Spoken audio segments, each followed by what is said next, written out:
Clay എന്ന് പറയുന്നത് നമ്മൾ ഉള്ളിൽ നിന്ന് ചെയ്താണ് പുറത്തേക്ക് അതിൻ്റെ ഫൈനൽ ഇത്.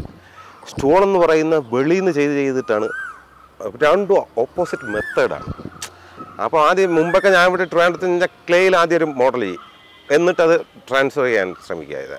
ബറോഡ ചെന്നപ്പോൾ ടീച്ചർ പറയുന്നത് അങ്ങനെയല്ല, ഞങ്ങൾ വേസ്റ്റ് പ്ലാസ്റ്ററിൻ്റെ ബ്ലോക്കൊക്കെ എടുത്തിട്ട് അതിൽ കാർവ് ചെയ്യണം. അപ്പോൾ ആ മെത്തേഡ് നമ്മൾ ഒറിജിനൽ മെറ്റീരിയൽ ചെയ്യുന്ന അതേ മെത്തേഡ് തന്നെയാണ് അതിൻ്റെ മാക്കറ്റ് ഉണ്ടാക്കാൻ ഉപയോഗിച്ചത്. അങ്ങനെയാണ്. പിന്നെ അപ്പോൾ പുള്ളി പറഞ്ഞാൽ മിനിമം കാർവിങ്ങിൽ നമ്മൾ മാക്സിമം, അല്ലാതെ ചുമ്മാ സ്റ്റോൺ എന്ന് പറഞ്ഞിട്ട് അതിനടിച്ച് ചെയ്ത് അതിന് ഒരു സാധനം ഉണ്ടാക്കലല്ല. ആ മെറ്റീരിയലിൻ്റെ കാര്യം. മറ്റേ സ്റ്റോൺ എന്ന് പറയുമ്പോൾ പല സ്റ്റോണുകളുണ്ട്, മാർബിൾ, ഗ്രാനൈറ്റ്. അപ്പോൾ ഓരോ സ്റ്റോണിനും അതിൻ്റേതായിട്ടുള്ള ഫോമുണ്ട്, അതിൻ്റേതായിട്ടുള്ളൊരു സ്ട്രക്ചറുണ്ട്. അല്ലാതെ നമ്മളിപ്പോൾ ക്ലേ ചെയ്യുന്ന പോലെ ഒരു സാധനം സ്റ്റോൺ ചെയ്തിട്ട് കാര്യമില്ല. ആ മെറ്റീരിയലിൽ ഡിമാൻഡ് ചെയ്യുന്ന ചില സംഭവങ്ങളുണ്ട്. അതിന് ടെക്സ്ചർ, പല സർഫസുകൾ. നമ്മൾ ഡ്രോയിങ്ങിൽ ഇപ്പോൾ സിംഗിൾ ലൈൻ, ഡെപ്ത് കൂടിയ ലൈൻ, അങ്ങനെയൊക്കെ ചെയ്യുന്ന പോലെ തന്നെ സ്റ്റോണിൻ്റെ തന്നെ പല കളേഴ്സുണ്ട്. റിയൽ ആയിട്ടുള്ളത്, കൊത്തി വരുന്ന ഇത്, പിന്നെ പോളിഷ് ചെയ്തിട്ടുള്ള, അങ്ങനെ പല സർഫസുകൾ.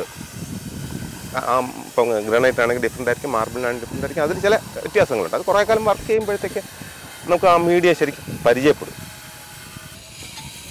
ഇവിടെ ചെയ്യുന്ന സ്കൾപ്ചർ എന്ന് പറയുന്നത് ഞാൻ ഇപ്പോൾ ആദ്യമായിട്ടല്ല ഇങ്ങനെ ചെയ്യുന്നത്, പക്ഷെ വേറെ ഡിസൈൻസാണ്. പക്ഷേ മെത്തേഡ് ഏകദേശം എത്ര ഇത് തന്നെയാണ്. ഞാൻ ഉദ്ദേശിച്ച നെസ്റ്റ് എന്നുള്ളതാണ്. നെസ്റ്റ് എന്ന് പറഞ്ഞാൽ പക്ഷികളുടെ നെസ്റ്റാണ് ഉദ്ദേശിക്കുന്നത്. പക്ഷേ അത് അതേസമയം ഈ ബോംബെയിലേക്കുള്ള വലിയ ഫ്ലാറ്റുകളുണ്ടല്ലോ, 30-40 നിലയൊക്കെയുള്ള ഫ്ലാറ്റുകൾ, അവിടെ നമ്മൾ നോക്കിയാൽ ഈ നെസ്റ്റിൻ്റെ അതേ പരിപാടിയാണ്. രാവിലെ ആകുമ്പോഴത്തേക്ക് ഇങ്ങനെ ഇറങ്ങി പോവുക, വൈകുന്നേരം ആകുമ്പോൾ അതേപോലെ സ്പീഡായിട്ട് വരുന്നൊരു അവരുടെ ഒരു പ്രോസസ്സുണ്ട്.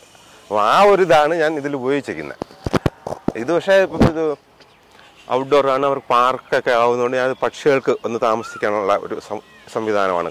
കൂടുതലും കല്ലിൻ്റെ അകത്തുള്ള വർക്കുകളാണ്. കല്ല് പൊട്ടിച്ചിട്ട് പിന്നെ അതിനകത്ത് പക്ഷികൾക്ക് ഇരിക്കാനും പോകാനും വെള്ളം കുടിക്കാനും ഒക്കെ ഉള്ള സംവിധാനങ്ങളൊക്കെ ഉള്ള ഇതിലെ സാധനം ചെയ്യുക. ഇവിടെ ഉണ്ടാക്കുന്നത് കഴിഞ്ഞാൽ ഈ കൺവെൻഷണൽ മെത്തേഡ് മാറ്റിയിട്ട് വേറൊരു ഇത്. കാരണം ഒരു സാധനം ഉണ്ടാക്കിയിട്ട് പിന്നെ അത് പൊട്ടിച്ചിട്ടാണ് ചെയ്യുന്നത്. മൊത്തം ഒറ്റ ഇതിലുണ്ടാക്കി വരികയല്ല. ആദ്യം ഒരു സാധനം ഉണ്ടാക്കിയിട്ട് പിന്നെ അതിനെ 8-9 കഷ്ണമാക്കിയിട്ട് പിന്നെയാണ് വർക്ക് ചെയ്തിട്ട് പിന്നെ തിരിച്ചു വയ്ച്ച് എന്നൊരു മെത്തേഡാണ്.